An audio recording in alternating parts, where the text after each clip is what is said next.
예. 요한복음 10장 28절 한 절만 보겠습니다. 요한복음 10장 28절.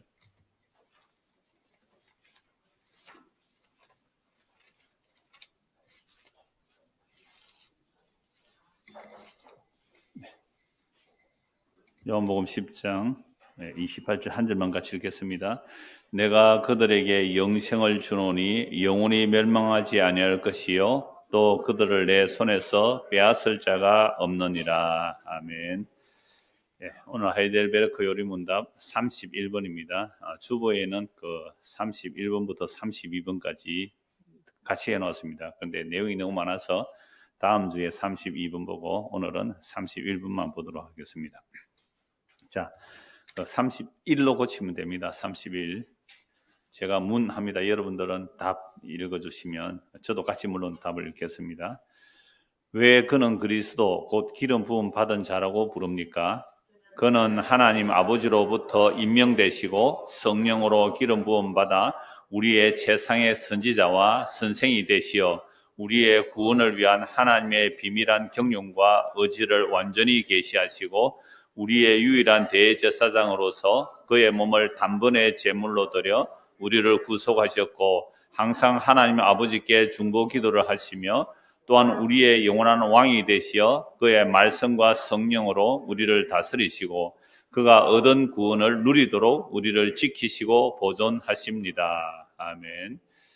우리가 지금 사도신경을 공부하는 거거든요. 하이델베르크 요리문답은 사도신경을 성부, 성자, 성령으로 이렇게 나누어서 어떻게 하나님의 구원을 이루셨는지를 증거하는데요. 그러니까 지금은 우리는 하나님의 아들에 대해서 보고 있거든요. 그래서 이제 지난주 우리 사도신경 신앙 공부할 때 전능하사 천지를 만드신 하나님 아버지를 내가 믿사오며 그거 다 했고요. 그 다음에 뭐예요? 두 번째 단락이 그 아들 우리 주 예수 그리스도를 믿사오니. 그러니까 지난주에는 뭐였어요? 예수가 누군지. 예수의 뜻이 뭐예요? 자기 백성을 저희 죄에서 구원할 자라. 그래서 구약의 여호수아, 호시아 이런 내용들이 다 예수라는 이름이죠. 그래서 자기 백성을 저희 죄에서 구원할 자라라고 했고요. 오늘은 그리스도에 대한 내용을 보는 겁니다. 그리스도. 그러니까 그리스도라는 말은 히브리어로는 뭐예요? 메시아. 헬라어로는 그리스도. 한문어로는 기도. 그래서 우리는 무슨 교회예요? 기독교. 대한예수교 장로회, 대한예수교 장로회 이렇게 돼 있잖아요. 이걸 우리는 이제 기독교에 뭐 예수교, 뭐 성교 여러 교가 있는데 기독교라는 거죠. 기독교. 기독이라는 말은 뭐라고요? 기름 부음 받은 자를 믿는 교 이런 뜻이죠. 그래서 구약에서 기름 부음 받은 자가 제일 먼저 기름 부음 받는 자가 나오는데 그게 왕이 세워지기 전에는 누가 먼저 기름 부음 받아요? 선지자예요. 선지자. 그 다음에 제사장. 물론 제사장이 제일 먼저죠. 제사장 먼저고 그 다음에 선지자, 왕. 뭐 순서는 상관은 없습니다. 그래서 구약에서는 제사장, 왕, 선지자가 기름 부음을 받는다 이렇게 되어 있죠. 그들이 기름 부음 받는다 할 때는 그 기름은 무슨 기름이에요? 감람유예요. 감람유. 감람유, 올리버. 그래서 예수님께서 최후의 기도를 어디서 하셨어요? 감람산이죠. 감람산. 감람산 뭐가 많이 나오겠죠? 올리버 기름이 많이 나와서 감람산에. 그리고 무슨 골짜기였어요? 겟세마니 골짜기. 겟세마니라는 것은 감람유를 짜는 틀이 있는 곳, 그게 겟세마니예요. 그러니까 예수님은 최후의 기도조차도 메시지가 돼요. 올리버 산에서 참된 올리버가 되신, 그죠? 참된 기름 부음 받은 자가 자기를 으깨어서 땀이 핏방울 떨어지듯이 기도했잖아요. 그럼 예수님 최후의 기도는 지금 뭐 하고 계시는 거예요? 올리버를 으깨는 거예요. 기름 부음 받은 그분이 자기를 으깨어서 기름을 짜내서, 여러분 올리버는 볶아서 해요? 생으로 짜요? 생으로 짜요. 올리버는 항상 생걸로 압착해서 짜는데 그걸 진짜 비싼 올리버는 나무 틀에 짜요. 전통적으로 나무 틀에 짜면 그게 엑스트라 버진? 버진 엑스트라 버진 하여튼 뭐 좋은 올리버 기름이에요. 그런데 대량은 이제 기계로 압축하겠죠. 그러니까 예수님께서 감람산 깊은 밤중에 홀로 기도하실 때 그게 지금 뭐 하는 거예요? 자신을 으깨어서 기름을 짜서 누구에게 흘려보내려고요? 우리에게 흘려보내려고 겟세마네 동산에 그래서 기도하는 거죠. 그게 그리스도의 뜻 안에 다 들어있는 겁니다. 그래서 이제 그리스도가 뭔지를 이제 쭉 설명을 하고 있는데요. 자, 1번. 그는 하나님 아버지로부터 임명되시고 성령으로 기름 부음 받았다라고 말할 때에 이제 1번에 대한 성경 구절이 6곳이 나오죠. 시편 45편 7절. 제가 성경 찾으라 하는 것만 찾으십시다. 그래, 이런 성경 구절만 하고 읽으면 되니까요. 제가 읽어 드릴 테니까. 왕은 정의를 사랑하고 악을 미워하시나니 그러므로 하나님 곧 왕의 하나님이 즐거움의 기름을 왕에게 부어 왕의 동료보다 뛰어나게 하시나이다. 그러니까 하나님이 즐거움의 기름을 누구에 부었다고요? 왕에게 부었다. 그럼 이 왕은 누구예요? 예수님을 말해요. 구약에서 오실 예수 그리스도. 그 예수님에게 기름을 부어서 왕의 동료보다 뛰어나게 하셨다. 그 다음에 이사야 61장 1절입니다. 주 여호와의 영이 내게 내리셨으니 이는 여호와께서 내게 기름을 부으사 가난한 자에게 아름다운 소식을 전하게 하려 하심이라. 나를 보내사 마음이 상한 자를 고치며 포로된 자에게 자유를, 갇힌 자에게 노임을 선포하며. 자, 이사야 61장 1절의 내용은 메시아 오실 예언이거든요. 그럼 메시아가 오셔서 하실 일을 이미 말씀하고 있어요. 이사야는 예수님보다 약 700년 전에 이 땅에 오신 분이잖아요. 이사야 선지자가 그리스도의 영으로 앞으로 오실 그리스도 증거예요. 놀라워요. 그러니까 예수님이 십자가 이기겠다면 구약은 아담으로부터 예수님까지예요. 예수님보다 700년 전에 이사야가 앞으로 오실 그리스도가 할 일을 예언하고 있어요. 그럼 이사야가 단독적으로 그리스도를 증거한 게 아니라, 제가 언약을 따라서 말할 때만 늘 이 얘기를 자주 하는데, 그리스도의 영이, 이 역사 속에 오신 그리스도는 2000년에 오셨지만 이분은 영원전에 계시는 분이거든요. 그리스도의 영이 누구에게 가세요? 이사야에게 가서 이사야가 그리스도를 증거해요. 그리스도의 영이 1000년 전에 다윗에게 가서 다윗이 그리스도를 증거해요. 그리스도의 영이 2000년 전에 아브라함에게 가서 아브라함이 오실 그리스도를 증거해요. 이게 베드로전서 1장 10절 11절에 나와요. 그리스도의 영이 구약 선지자들, 구약의 선지자들에게 그리스도의 영이 임하여 그리스도의 영이 그들을 오실 그리스도를 증거했단 말이에요. 그래서 성경은 이렇게 하나님의 약속을 하나님이 이루어내신다는 내용이거든요. 그래서 제가 연말 송구영신 인사하면서 30일 날 이런 문자를 보냈죠. 새해에는 뭐 구역이 다 청소하기를 원합니다라고 한 것은, 지금 2년 동안 구역 예배 안 하니까 자기 구역에 새로 등록한 사람이 왔는데 누군지도 몰라요. 그래서 3개월에 한 번, 마치고는 이거는 올려주십시오. 내가 올리면 되는데, 이게 옆에 검은 줄이 하나 나와 있어서 아마 장로님 올리시는 것 같아요. 영상 보면 까만 줄이 하나 나와 있어서. 친절하신 장로님.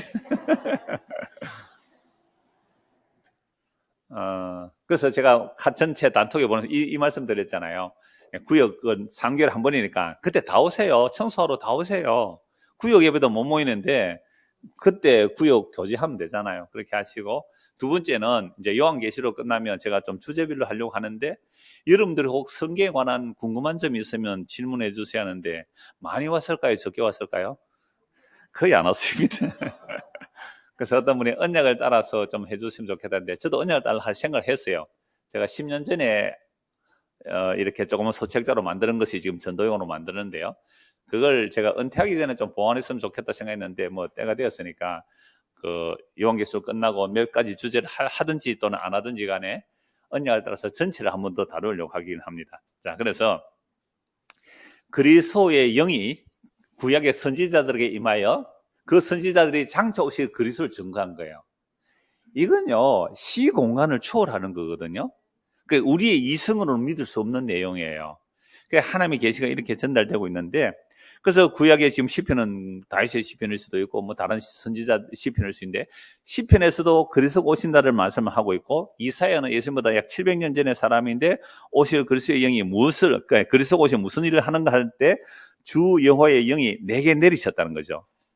그러니까 지금 이사야는 자기에게 그리스도의 영이 임했다라고 말하고 있잖아요. 주 영혼이 내게 내리셨으니.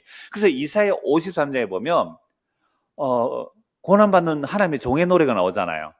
그러니까 이사야 53장의 내용을 이사야가 기록했는데, 이사야보다 약 700년 뒤에 이디오피아 넷이 국고 맡은 그 이디오피아 넷이 간다게가 예루살렘 왔다가 성경을 구입해서 가면서 읽고 가잖아요. 뭘 읽어요? 이사야서를 읽고 있잖아요. 그는 장절은 없었으니까 이사야 1타가 마침 53장 내용이에요. 그때 성령께서 빌립을 보내죠. 그래서 빌립이 옆에 가니까 성경을 읽는 거예요. 마차 뒤에 가니까 당신 그거 읽는 거 무슨 뜻인지 아느냐고. 세상에 이디오피아 내시가 무슨 글을 알아요? 히브리어를 알아요.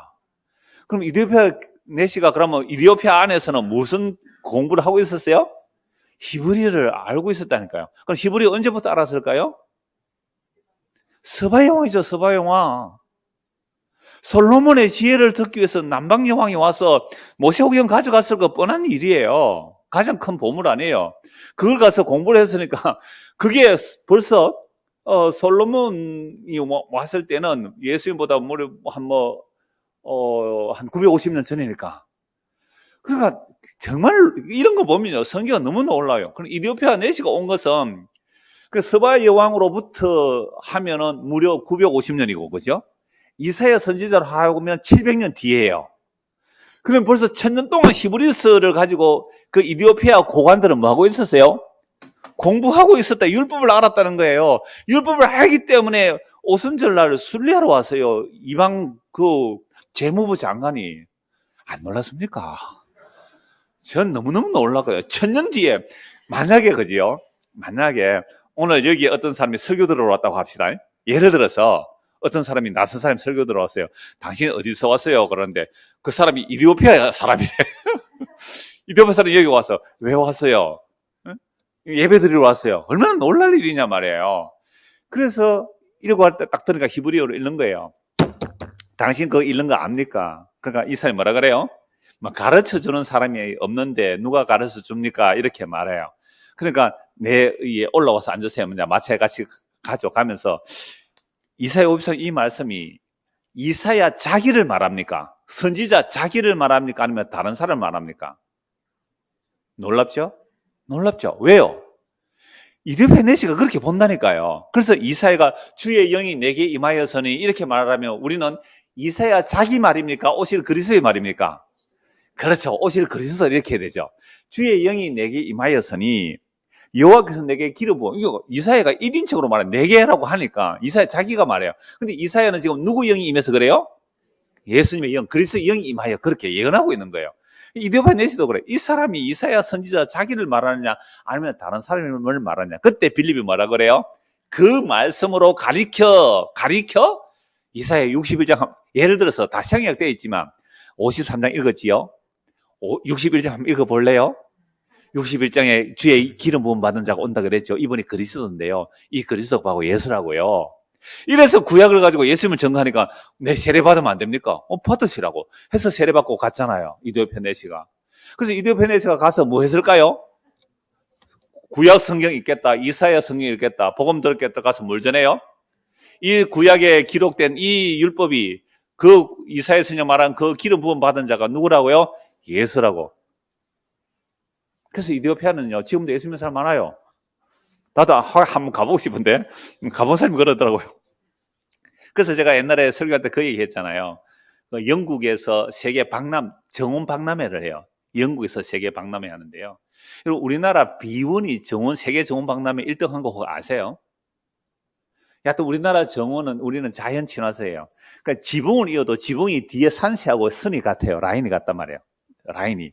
자연을 안 거스리는 가장 자연스러운. 예.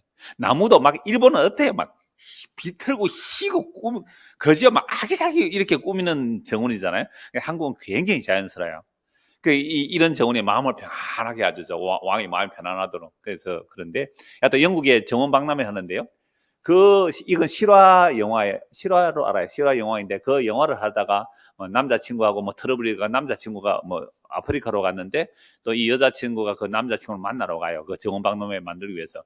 갔는데 그 이디오피아에 흰 옷 입은 사람이 막 나오는 거예요. 제사장 복장 입은 사람. 영화에 실제로 나와요. 그게 제가 아주 오래전에 다큐 보니까 언약궤를 찾기 위해서 이디오피아 언약궤를 갔다는 전설이 있어요. 그게 정말로 지키고 있더라고요. 그 흰 옷 입은 이디오피아에 있더라고요. 이런 거 보면 참 이 성경이 놀랍다라는 말씀을 듣는데요. 제가 오늘 이사야 61장 가지고 이 말씀을 한 이유가 있습니다. 자, 주의 영이 내게 임하였으니라고 말할 때 이 선지자는 자기가 주의 영이 임했다고 하지만 이건 누구 얘기예요? 그리스도의 예언이죠. 누가복음 3장 보십시오. 이건 찾읍시다. 자, 누가복음 3장. 기름 부음 받은 자 그리스도에 대한 설명하는 거죠. 그러니까 우리가 사도신경 할 때 내가 예수 그리스도를 믿습니다라는 말에 예수라는 말의 풍성함, 그죠? 그리스도를 믿는다는 그리스도가 뭐냐? 정말 엄청난 내용이거든요. 누가복음 3장 찾아주시고요. 자, 여러분은 예수가 누구예요? 그리스도자. 그래서 우리는 누구를 믿어요? 예수 그리스도를 믿습니다. 이렇게 말하지만 예수는 이 땅에 태어났을 때의 이름이죠. 태어났을 때의 이름이에요. 그러니까 이 이름도 누가 지으라고 하셨어요? 하나님이 지으라고 했잖아요. 하나님이 이름을 예수라 하라라고 이제 그 마리아에게 요셉에게 알려줬잖아요. 그러니까 예수라는 이름 자체도 자기 백성을 저희지에서 구원할 자다라고 하지만 그리스도라는 것도 예수가 그리스도의 역할을 했다 이렇게 보면 돼요. 예수가 그리스도의 역할을 했다. 그리스도는 뭐라고 했어요? 기름 부음 받은 자, 왕, 메시아, 선지자, 제사장, 중보자 다 되는데 오늘 그걸 다 살펴볼 건데요. 그래서 예수가 그리스도다 이렇게 보는 거예요. 예수가 그리스도다. 그래서 우리가 예수를 믿습니다라고 할 때는 예수가 무임을 믿어요? 그리스도임을 믿습니다. 예수가 하나님의 아들임을 믿습니다. 예수가 하나님임을 믿습니다. 이게 다 들어가는 내용이죠. 자, 그래서 누가복음 3장 보십시오. 21절. 백성이 다 세례를 받을새 예수도 세례를 받으시고 기도하실 때에 하늘이 열리며 성령이 비둘기 같은 형체로 그의 위에 강림하시더니 하늘로부터 소리가 나기를 너는 내 사랑하는 아들이라 내가 너를 기뻐하노라 하시니라. 지금 세례 요한이 회개하라 천국이 가까이 왔다라고 막 선포하니까 요단강에 수많은 사람들이 물로 세례받죠. 물로 세례받는데 아무도 성령으로 세례받은 자가 없어요. 그런데 세례 요한도 누가 그리스도인지 알지 못해요. 근데 세례 요한에게 세례를 베풀러 간 주의 영께서 성령께서 만약에 물로 세례받는 중에 어떤 사람이 성령이 임하면 그 사람이 장차 무엇으로 성령 세례 줄 자예요? 성령으로 세례 줄 자임을 알라라고 계시를 해주신 거예요. 그래서 세례를 막 베풀고 있는데 아무에게도 성령이 안 임했는데 누구에게 성령이 임해요? 예수님이 물로 세례받고 올라오실 때 그 위에 성령이 임하는 거예요. 그래서 비둘기 같은 형체로 강림하시고 하늘부터 소리가 나죠. 너는 내 사랑하는 아들이라 내가 너를 기뻐하니라. 이게 뭐예요? 예수님은 태어날 때도 성령으로 잉태되었지만 공식적인 침식이에요. 물로 세례를 받은 것이 뭐라고요? 그리스도의 역할로 공식적인 침식이 성령의 기름 부음이에요. 공식적인 침이에요. 자, 이렇게 이제 성령 받고 나서 뭘 하시죠? 복음 전하시죠. 사탄에게 이끌려 시험을 받으시고 복음 전하시는데, 자, 갈릴리 나사렛 고향에 가서 복음 전합니다. 4장 18절 보십시오. 누가복음 4장입니다. 자, 16절부터 보겠습니다. 그 교리문답은 아주 고구절, 그리스도만 인용하지만 앞뒤로 좀 볼 필요가 있는데요. 16절.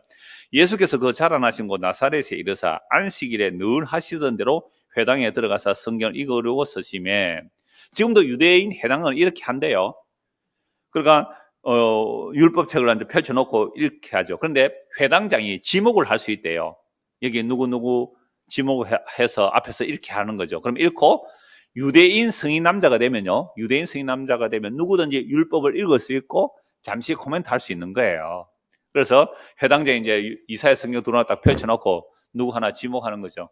누구 부를까요, 오늘? 토요일 날 장가갈 사람 불러올까요?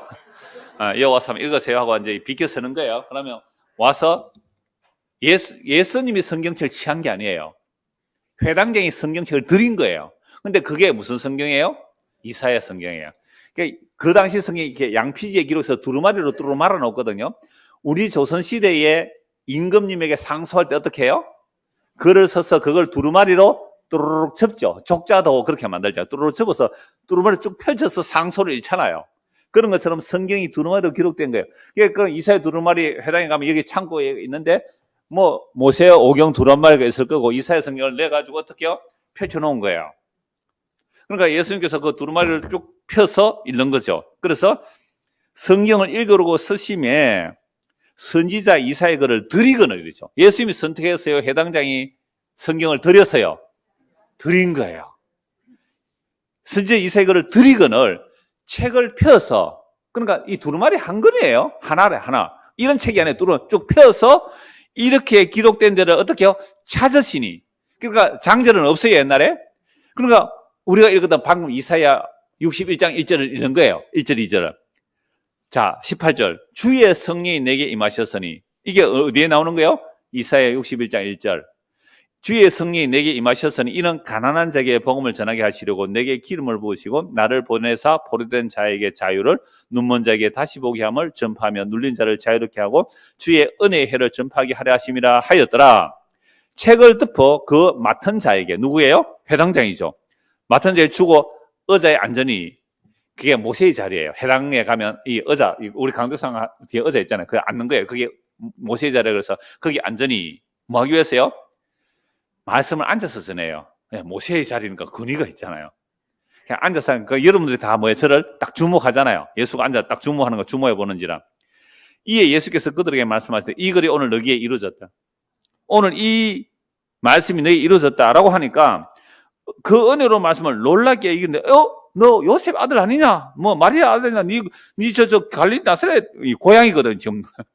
나사렛 고향이에요. 고향이니까 예수를 믿어요, 안 믿어요? 안 믿어요. 오늘 말씀이 너에게 임하였다, 너에게 이루어졌다. 그러니까 이사야 61장에 성령의 기름 부음 받은 자가 누구라는 거예요? 나다라고 한 거예요. 나다. 그러니까 누가복음 3장에서 성령의 기름 부음 받았잖아요. 성령의 기름 부음 받은 자가 나다. 그래서 오늘 내가 너희를 뭐 한다고요? 너희를 자유케 해주겠다. 죄에서 자유케 하겠다. 그러니까 요한복음 1장에 보면 빛이 세상에 왔는데 세상이 빛을 못 알아보잖아요. 왜? 세상이 소경이거든요. 장님이거든요. 내가 너에게 보게 하겠다, 진리를 알게 하겠다 하니까 네가 누군데? 라고 예수를 안 믿어요. 그러니까 예수님께서 뭐라고 말해요? 엘리야 때하고 엘리사 때 얘기하죠. 엘리야 때 사랍다 과부 한 사람만 구원받았고, 그 엘리사 때에 수많은 이스라엘 나병 환자 있었지만 이방인 나만 구원받았다 하니까 화가 나가지고, 아니 하나님이 어떻게 우리를 구원 안 하고 이방인을 구원하느냐 해서 화가 나서 어떻게 한다고요? 28절 보세요. 회당에 있는 자들이 이것을 듣고 다 크게 화가 나서 일어나 동네 밖으로 쫓아내어 그 동네가 건설된 산 낭떠러지까지 끌고 가서 밀쳐 떨어뜨리고자 하되 아직 때가 안 해서 안 잡히고 지나가세요. 어떤 성경 해설을 보면 이게 뭐라고요? 안식일날 걸을 수 있는 거리예요. 안식일날 걸을 수 있는 거리.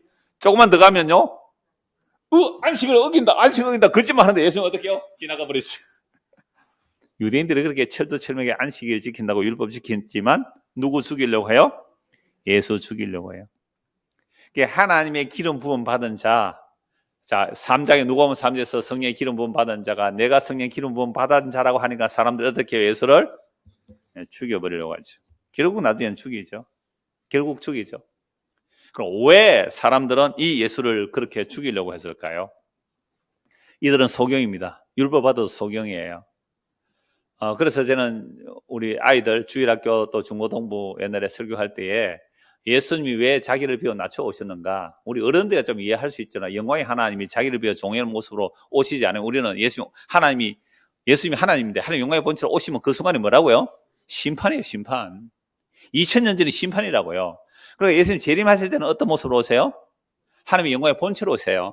그러니까 그분을 예수가 누구다 정할 필요 없어요.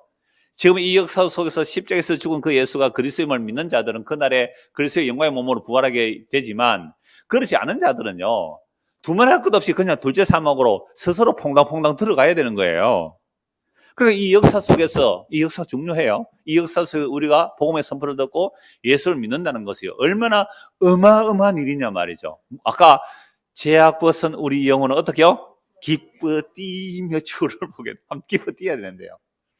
기뻐 뛰면, 다윗이 하나님의 언약이 자기와 함께하는 걸 기뻐 뛰었잖아요. 왕이 채시머리 없이 속옷이 보일 정도로. 자, 그래서 왜 죽이려고 했는가? 이건 유대인들은 그리스도가 오면 힘 있는 그리스도를 생각했거든요. 그래서 힘 있는 그리스도. 왜요? 구약에 그런 말씀도 있어요. 그리스도가 오면 어떻게 해요? 원수들을 부숴버린다고요. 시편 2편에 보면 하나님의 아들이 철퇴를 가지고 와서 세상에 떠드는 자들 다 깨부순다고요.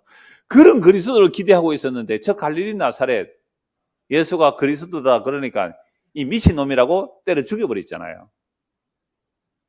그런데 그 죽임 당한 예수가 부활 성천하셔서 성령을 부어주셨어요. 성령이 임하고 나니까 그제서야 진짜 그리스도가 누구라고요? 우리가 십자가에 못 박아 죽인 그 예수가 진짜 그리스도입니다라고 선포해요. 정말로 올라온 거죠. 자, 사도행전 10장 38절 보십시오. 사도행전 10장 38절입니다. 자, 오순절 성령 임하고 나서 이제 복음을 전하는 게 되죠. 10장 38절.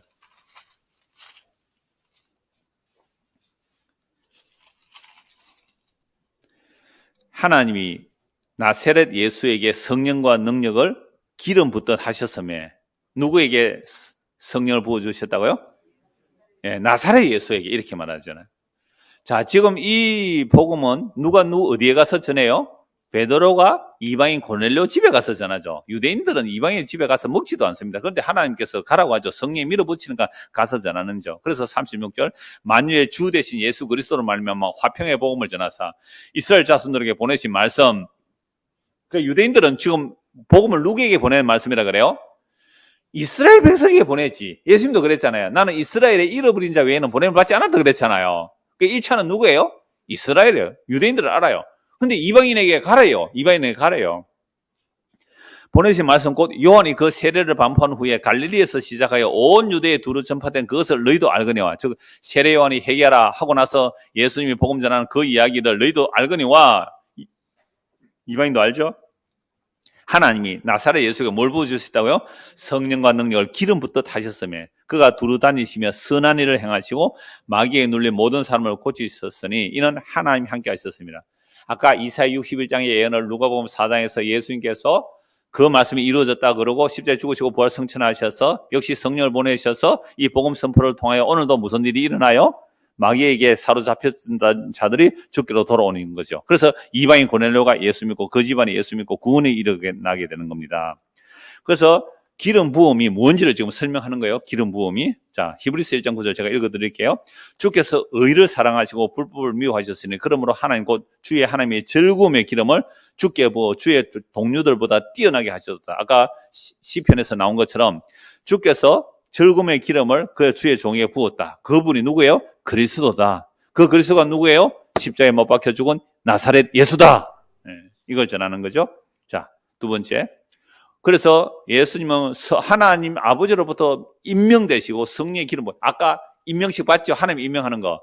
너는 내 사랑하는 아들이요? 내 기뻐하는 자다. 언제요? 요단강에서 세례받을 때 하나님이 임명하신 거예요. 예수님을. 너는 내 사랑하는 아들이요? 내 기뻐하는 자라고 임명장 수여한 거예요. 성령으로. 자, 그래서 성령으로 기름 부음을 받아 우리의 뭐가 됐다고요? 최상의 선지자와 선생이 되시어 그러니까 선생도 되고 선지자도 되죠. 우리의 구원을 위한 하나님의 비밀한 경륜과 의지를 완전히 계시하셨어요. 그래서 예수님은 하나님의 자기 계시입니다. 예수님은 하나님의 자기 계시예요. 그러니까 하나님의 자기 계시를 다른 데서 찾으면 안 되죠. 하나님의 자기 계시를 예수님에게서 찾아야 돼요. 물론 그 예수님을 증거하는 내용이 성경이니까 성경이 하나님의 자기 계시예요. 성경이 하나님의 자기 계시인데 성경이 하나님의 자기 계시인데 가장 구체적인 하나님의 자기 계시는 성경에 기록된 누구예요? 예수. 어떤 예수요? 십자가에 죽은 그 예수, 나사렛 예수. 그분이 주와 그리스도가 되셨습니다. 라는 것이 성경이 하나님의 자기 계시의 분명한 확정이죠. 자, 그래서 이제 최상의 선지자인데요. 그 선지자에 관한 내용들을 한 7, 8 성경 구절 제가 읽어드리겠습니다.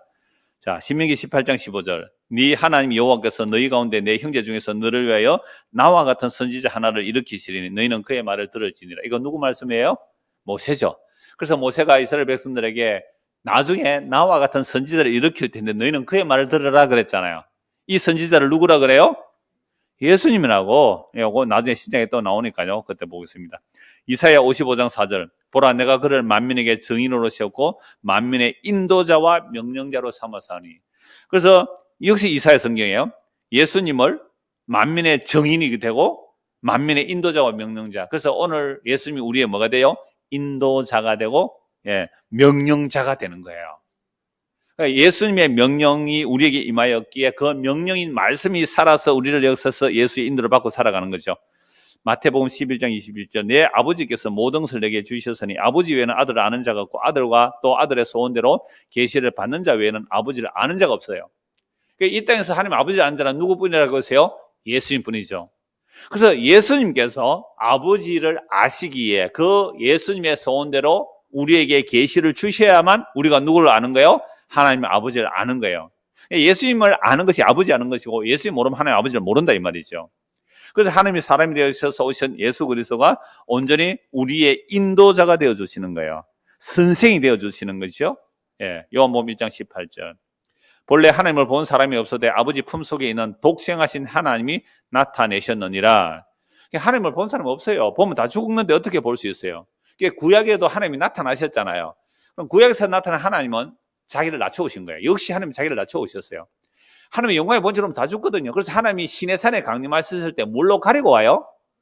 빽빽한 구름으로 가려야 돼요. 빽빽한 구름. 왜 빽빽한 구름으로 가려야 돼요? 하나님의 영광을 보면 죽으니까. 그래서 구름 속에서 말씀하신다니까요. 그리고 대제사장이 1년에 한 번 7월 10일 대속기일에 지성소 들어가요. 지성소 들어갈 때 뭘로 빽빽하게 가려야 돼요? 향년.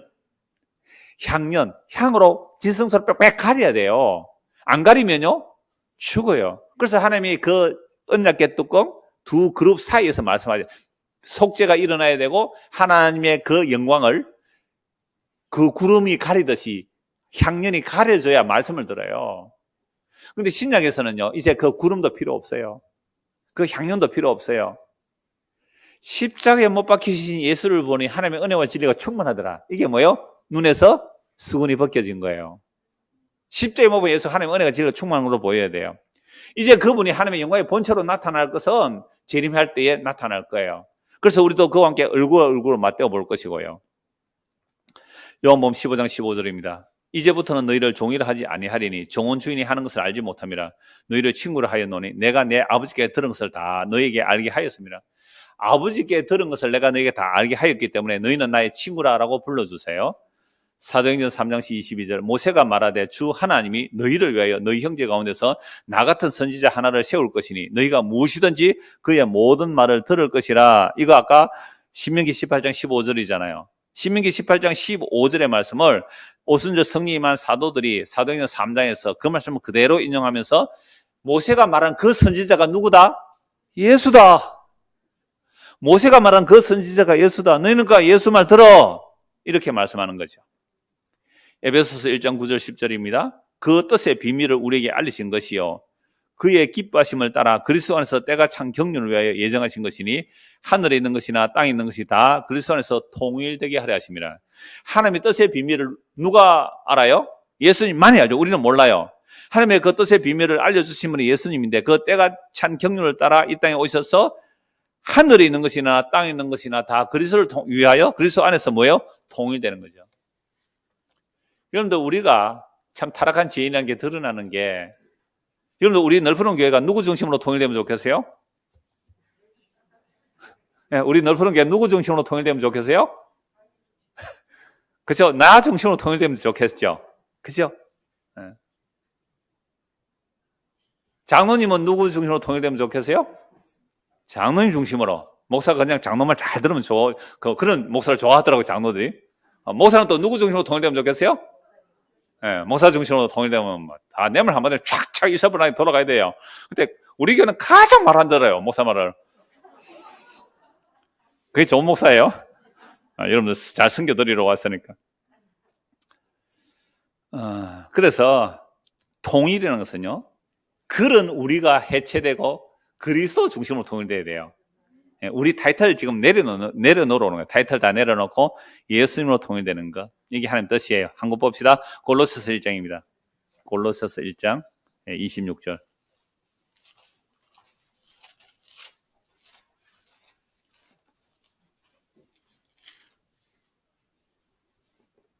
저는 이 골로새서를 우주적 복음이라 이렇게도 말을 하는데요.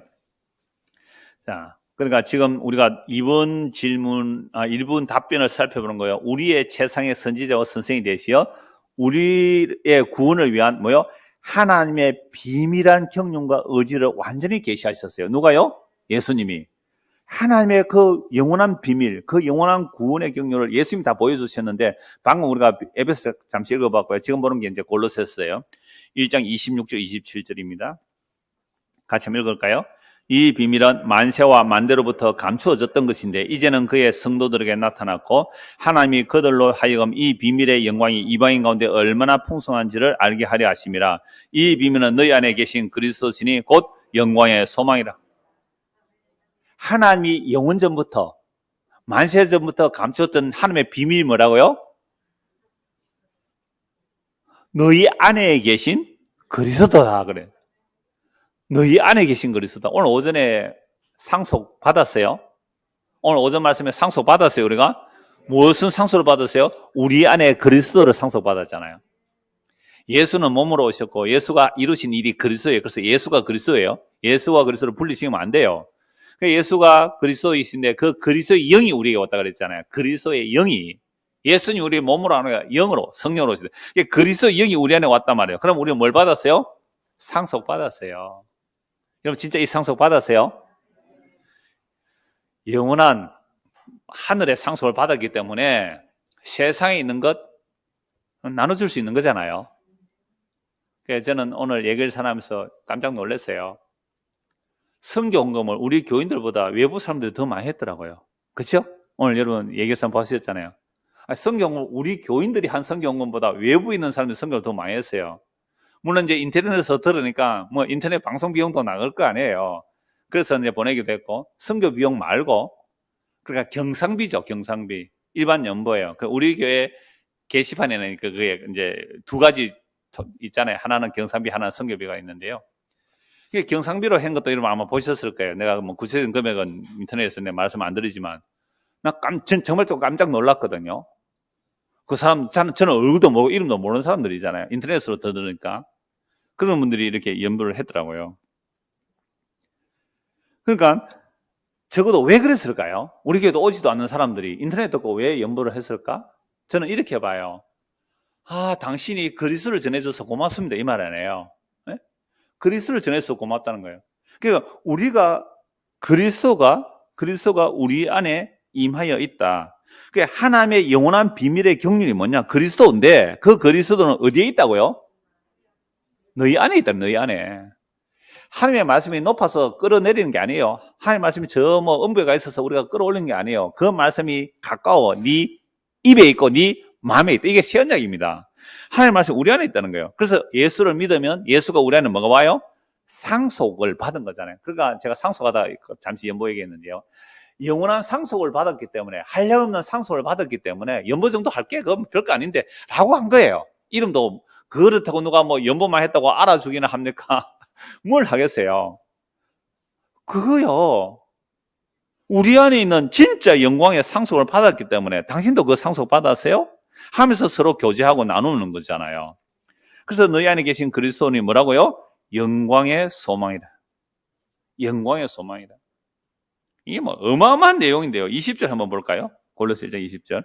그 십자가의 피로 화평을 이루사 만물고 땅에 있는 것들이나 하늘에 있는 것들. 아까 에베소 1장 10절에 뭐라고 했어요? 하늘에 있는 것이나 땅에 있는 것이나 그리스도로 통일된다 그랬잖아요. 이 통일이라는 개념이 뭐냐라고 하면 남북 통일 이런 얘기 아니에요. 세계 통일 이런 얘기 아니에요.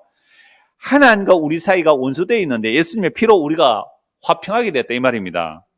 그러니까 내가 하나님과 원수되어 있었는데 예수의 피로 화평하게 되었습니다. 당신도 그래요? 당신도 하나님의 피로 화평하게 되었어요? 그럼 당신과 나는 예수 피로 나눈 형제네요? 그거 정말로 믿어요? 근데 왜 마시면 빨리 집에 갑니까? 저는 오늘 시간이 넉넉합니다. 왜 빨리 집에 가요? 5분 안에 다 사라져? 진짜 예수 그리스도 안에서 하나 된 거 맞아요? 나중에 한번 봐야죠.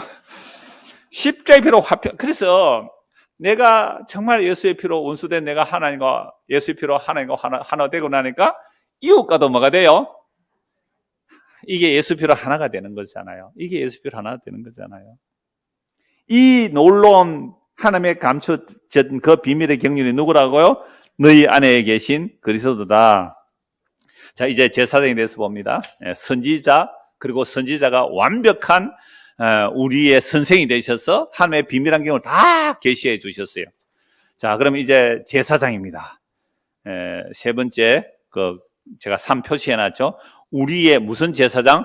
유일한 대제사장. 지난주 얘기했잖아요. 가톨릭은 유일한 대제사장이 아니에요, 예수가. 신부도 있고 성자도 있고 마리아도 있어서 예수가 유일한 대제사장입니다. 그의 몸을 단번에 제물로 드려 우리를 구속하셨고, 이 대제사장에 대해서 보는 겁니다. 시편 110편 4절, 여호와는 맹세하시고 변하지 아니하시리라. 이러시기를 너는 멜기세덱의 서열을 따라 영원한 제사장이 되라. 그럼 멜기세덱이 누구에게 나타나세요? 아브라함이 나타났잖아요. 그래서 아브라함이 멜기세덱으로부터 축복받는다고요. 그러니까 아브라함도 멜기세덱을 통해 축복받았어요. 그럼 멜기세덱은 또 누구예요? 장차 오실 그리스도를 미리 보여주는 구약의 그리스도예요. 멜기세덱 축복을 받잖아요. 그럼 멜기세덱의 반차를 따라 시편 110편 다윗의 시편인데요. 너는 멜기세덱의 반차를 따라 서열을 따라 영원한 제사장이 되라. 이 멜기세덱 반차를 따라온 예수가 누구예요? 멜기세덱 반차를 따라온 그 영원한 제사장이 누구예요? 예수잖아요. 어디서 그렇게 상세히 설명해요? 히브리서에서 멜기세덱의 반차를 따라온 그리스도가 예수라고요. 예수라고요. 제사장 예수라고요. 히브리서 7장 21절, 레위 계통의 제사 직분으로 말미암아 온전함을 얻을 수 있었으면 백성이 그 아래서 율법을 받았으니 어찌하여 아론의 반차를 따르지 않고 멜기세덱의 반차를 따르는 다른 한 제사장을 세울 필요가 있느냐.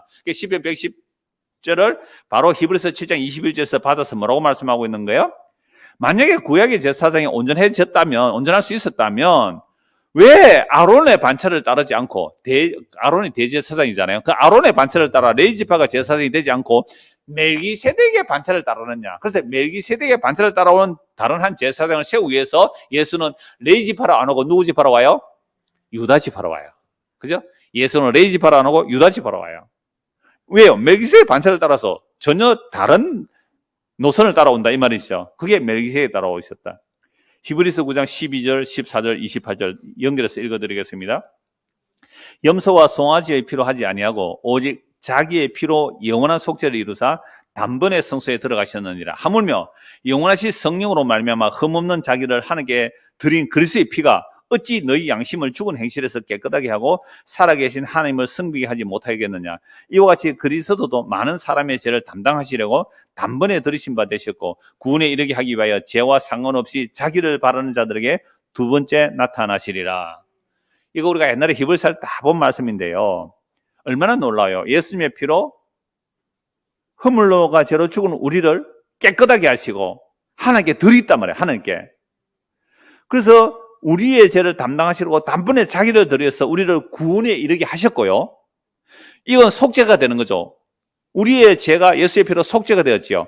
그래서 우리가 속죄를 받은 것도 구원인데요. 속죄를 받은 구원이잖아요. 이렇게 구원받은 자는 앞으로 또 구원받을 거예요. 다시요.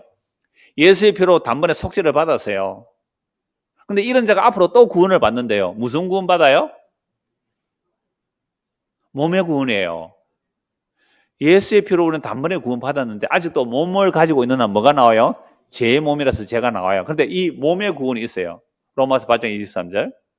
성령의 처음 익은 열매를 받은 우리조차도 지금 뭐 하고 있어요? 탄식은 왜 탄식할까요? 아이고 허리야, 아이고 다리야. 이것 때문에 탄식하는 게 아니고 그건 누구나가 다 탄식해요. 아시겠죠? 누구나가 그건 탄식해요. 뭐 때문에 탄식해요? 내 안에 또 다른 재성을 보고 탄식하는 거예요. 바울이 로마서 7장에 탄식을 해요. 오호라, 이 공고한 이 사망의 몸에서 누가 나를 건져내랴. 이 탄식이 나오죠. 아니, 내 마음에 또 다른 성령이 우리에게 임하면 성령의 요구가 있고요. 우리 옛 사람의 욕구가 있어요. 성령의 욕구는 끊임없이 주님을 사랑하고 이웃을 사랑하고 그래서 살기를 원하는 내 마음이 있는데 또 다른 법이 그걸 끄집어내리더라 이 말이죠. 내 육체의 요구가. 그러나 이제 내가 주 예수께 감사하노니 그래서 예수 안에서는 결코 뭐요? 정죄함이 없다는 거죠. 그러니까 우리가 예수님을 믿음으로 죄가 용서받은 자들은요, 죄와 상관없이 정말 놀라운 표현이죠. 히브리서 9장 그 28절 말인데 죄와 상관없이 자기를 바라는 자들에게 어떻게 나타나신다고요? 두 번째 나타나. 그러니까 두 번째 오실 그리스도는 죄와 상관없는 자들, 즉 예수의 피로 죄가 용서받은 자들은 두 번째 나타날 그리스도를 어떻게 기다려요? 보고 기뻐 뛰며 주를 보겠네. 그죠? 기뻐 뛰며 주를 보겠네. 그거고요. 죄가 해결 안 된 사람은 주님 두 번째 나타날 때 어떻게 돼요? 둘째 삶으로 들어간다니까요. 자동으로 둘째 삶으로 들어가야 돼요. 이게 우리가 받은 상속입니다. 예수의 피로 속죄받은 이게 우리가 받은 영원한 생명의 상속을 받은 거예요. 아들을 받은 거고 그리스도를 받은 거다 말이죠. 그래서 너희 안에 그리스도의 영이 없으면 그리스도의 사람이 아니라 그랬잖아요. 히브리서 10장 12절 14절 오직 그리스도는 죄를 위하여 한 영원한 제사를 드리시고 하나님 우편에 앉으사 그가 거룩하게 된 자들을 한 번의 제사로 영원히 온전하게 하셨느니라. 이걸 단번에 영원히, 더 줄이면 영단번에. 우리 옛날에 신앙의 선배들이 기도할 때 늘 이 기도를 빠지지 않고 기도한 것을 기억해요. 하나님 아버지, 허물과 죄로 죽은 우리를 예수 그리스도의 십자가의 피로 영단번에 속죄하시고 영단번에, 이 영원히 단번에 그 그리스도의 피로, 그러니까 예수님의 피로 우리의 죄를 영원히 단번에 용서하셨는데 여기에 다른 거 끼워 넣으면 안 되죠. 이걸 또 잘못 이용하면 물론 구원파가 될 수 있습니다. 그 영단번에 이루신 그 보혈, 영단번에 온전하게 하셨어요. 영원히 단번에 온전하게 하셨어요. 이게 그리스도의 보혈의 능력입니다. 네 번째, 자, 항상 하나님 아버지께 뭐 하시고요? 중보기도 하시고. 그래서 저는 중보기도 합니다. 이 단어를 잘 사용을 안 하는데요. 뭐 단어 자체의 의미보다는 하나님과 우리 사이의 중보자는 예수 그리스도 뿐이거든요. 디모데전서 2장 5절에 보면 하나님과 사람 사이의 중보자가 한 분뿐이라 그랬어요. 그리스도 한 분뿐이라고. 중보기도 많이 하는데 그냥 우리가 형제를 위해서 기도해야 되잖아요. 마땅히. 형제를 위하여 기도할 수 있잖아요. 중보자라는 말을 하는 것은 하나님과 사람 사이의 중보자는 참 하나님이시며 참 사람이시며 예수 그리스도만 참 우리의 중보자가 되세요. 그래서 예수님은 제사장이실 뿐만 아니라 제사장으로서 우리의 죄의 속죄를 해서 중보하고 기도하고 계시는데요. 로마서 8장 34절 잘 아시는 것 제가 읽어드릴게요. 누가 정죄하리요? 죽으실 뿐 아니라 다시 살아나신 이는 그리스도 예수시니 그는 하나님 우편에 계신 자여 우리를 위하여 간구하시는 자시니라. 이거 나중에 이제 로마서 8장 마무리하면서 한 번 더 보려고 간단히만 봅니다. 로마서 8장 26절에 보면 성령이 말할 수 없는 탄식으로 우리 안에서 기도하시고 예수님 하나님 보좌 우편에서 기도하고 계세요. 제사장으로서 우리를 위해서 기도하고 계시기 때문에 우리는 안전합니다.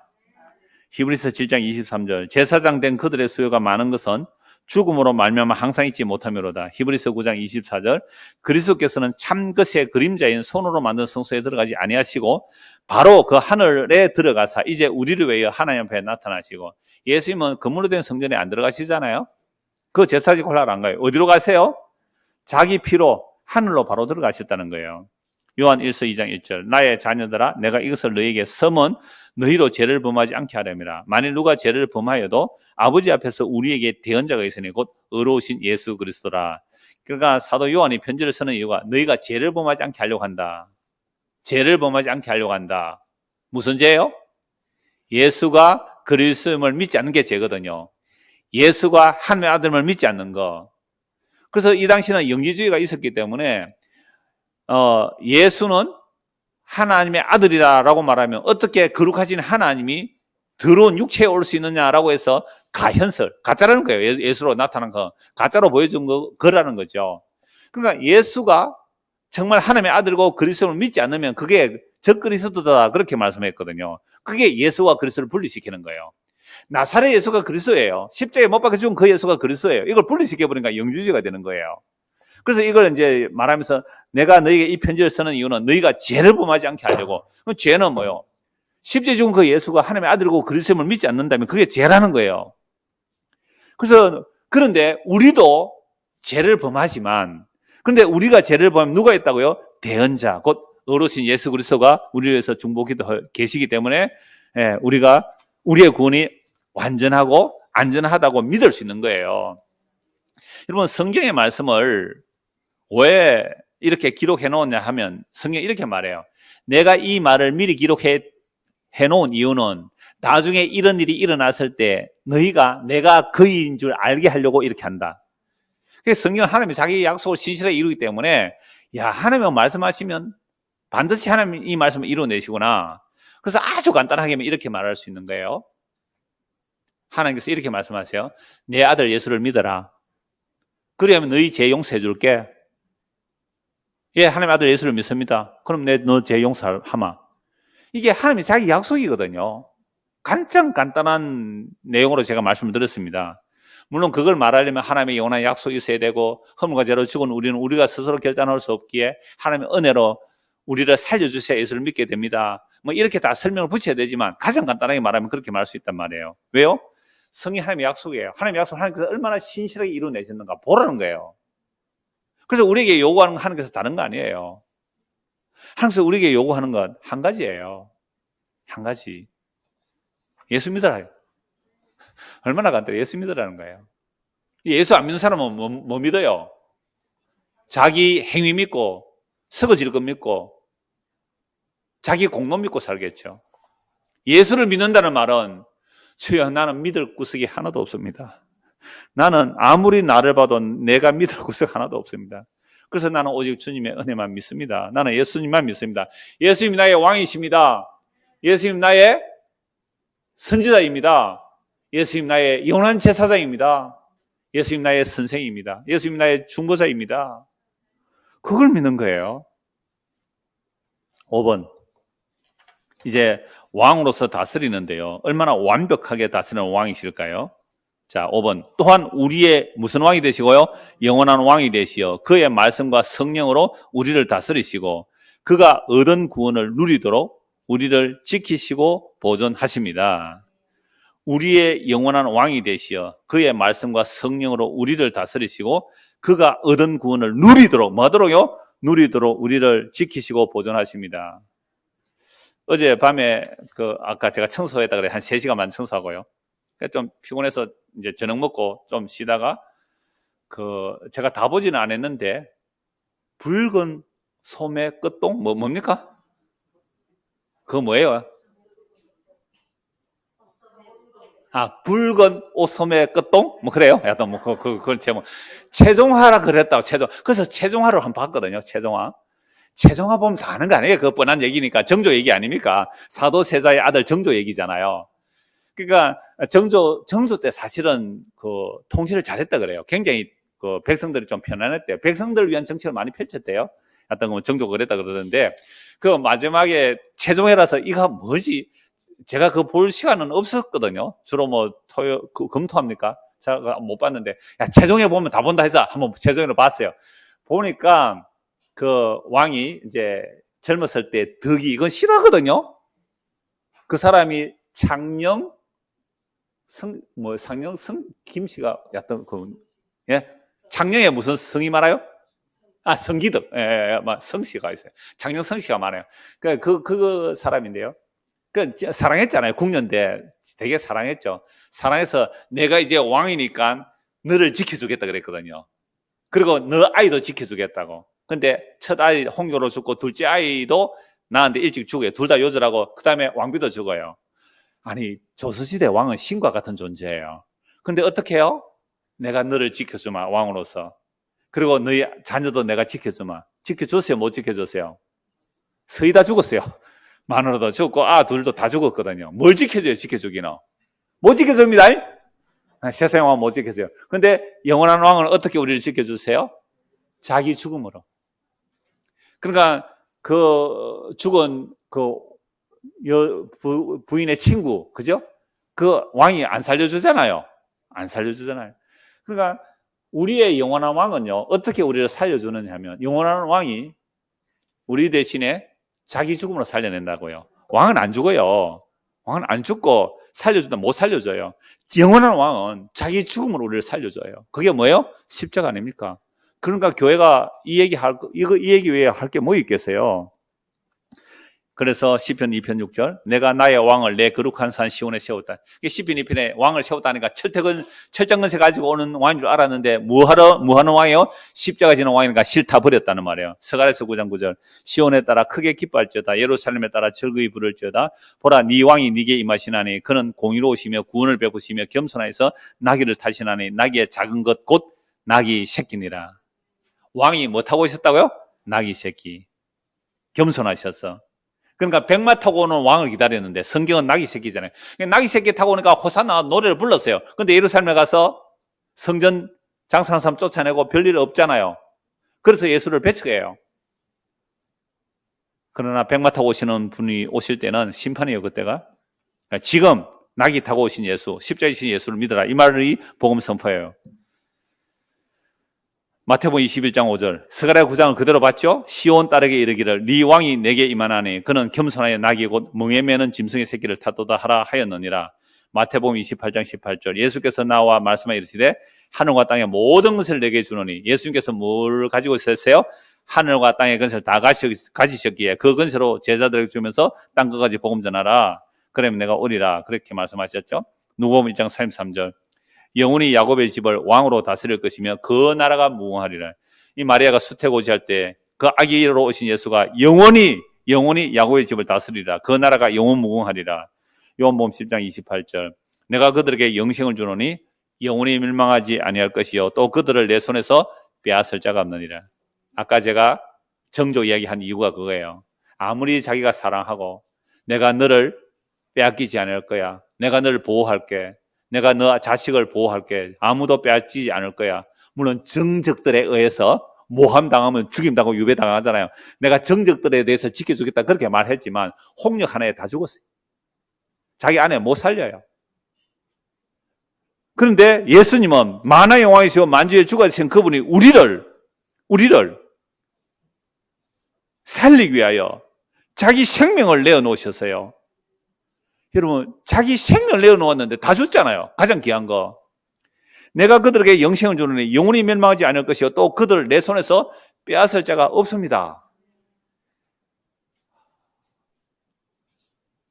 이게 진짜 우리가 믿는 만화의 왕이요 만주의 주가 되시고 대제사장이 되시고 참된 선지자가 되시는 그리고 우리를 영원히 인도하시는 완벽한 예수 그리스도 그분을 믿는 거예요.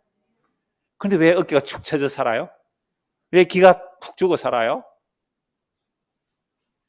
계시록 12장 10절 11절 내가 또 들으니 하늘에 큰 음성이 있어 이르되 이제 우리 하나님의 구원과 능력과 나라와 또 그의 그리스도의 근세가 나타났으니 우리 형제들을 참수하던 자 곧 우리 하나님 앞에서 밤낮 참수하던 자가 쫓겨났고 또 우리 형제들이 어린 양의 피와 자기들이 정하는 말씀으로서 그를 이겼으니 그들은 죽기까지 자기들의 생명을 아끼지 아니하였도다. 이게 어디서 일어난 사건이라 그랬어요? 십자가에서. 그래서 구약의 성도들이 하나님의 말씀과 그 그리스도의 증거로 인하여 죽임당한 자들이 이미 이겼다는 거예요. 말씀으로 어린 양의 피로 이긴 거예요. 신약에 오늘 우리도 예수를 믿으면 그 예수 그리스도의 피로 이미 뭘 이겨버려? 죄와 사망의 근세를 가진 사탄을 이겨버린 거잖아요. 그래서 오늘 오전에 이긴 자가 뭘 받아요? 이긴 자는 누구예요? 예수 믿는 자고 이들이 누구를 무엇을 받아요? 상속을 받아요. 하나님의 아들의 상속을 하나님의 아들을 받으면 상속은 따라오는 거잖아요. 그래서 예수가 그리스도를 믿는다는 게 이렇게 어마어마한 내용을 사도행전에 압축해 놓은 거예요. 그래서 그게 뭐 하느니 마느니 그 문제가 아니라 그 안에 담겨 있는 성경의 풍성함을 맛보고 누리며 살아가는 저와 여러분 되기를 소원합니다. 기도하겠습니다. 생명의 풍성함을 말씀은 이렇게 분명하게 선포하고 있습니다. 주의 성령으로 이 말씀이 살아있는 말씀이 되어 우리 마음에 새겨지게 하시고 그래야 이 복음을 알면 알수록 그리스도와 더불어 사귈 뿐만 아니라 그 생명의 사귐을 통하여 누림도 우리 안에 충만하게 나타나도록 은혜를 베풀어 주옵소서. 예수 그리스도 이름 받들어 기도드리옵나이다. 아멘.